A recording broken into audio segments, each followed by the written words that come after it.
Hello mga kol, kumusta?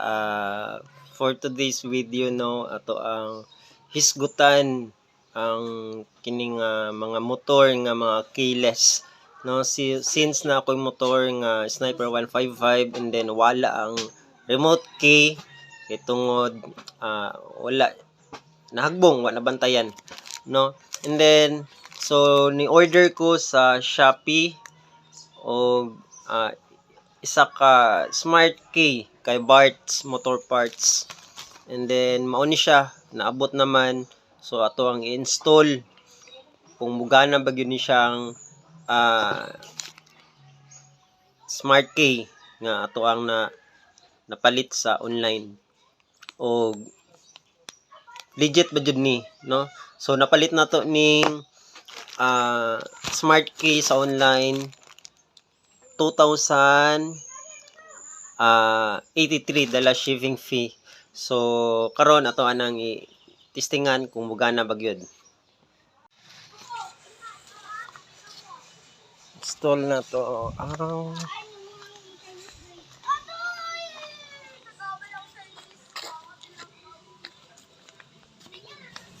So ato ang testingan na nato kun mga kula.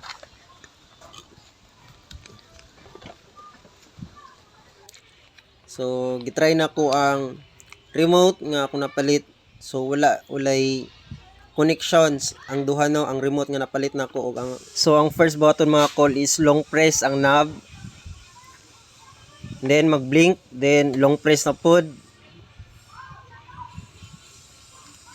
Another blink, then long press 3 times sa button call, and then magawas tong dugay magawas nga indicator ara no. So after ana imuha nang i-encode tong imuhang kining code no sa imuhang smart key sa katunggikan sa kasa.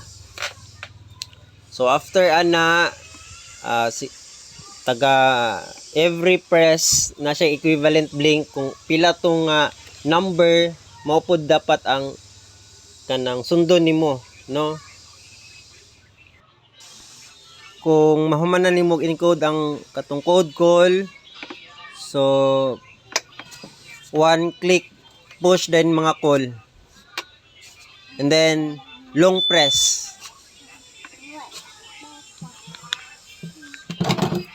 So pag human i-click din nimo tong call Gana na da. ay mohang smart key, then ara okay na. So try na to mga call kung magana ba gyud. Click. So nag-response siya call no. So another click, nag-response na. Okay, legit jud itong ato ang napalitan nga sa Shopee mga call no. So mugana na gyud siya. So no worries na natay remote. O delete na ta. Kapoyon sige pindot-pindot para encode lang ato ang code para mugana ato ang motorcycle. God bless everyone.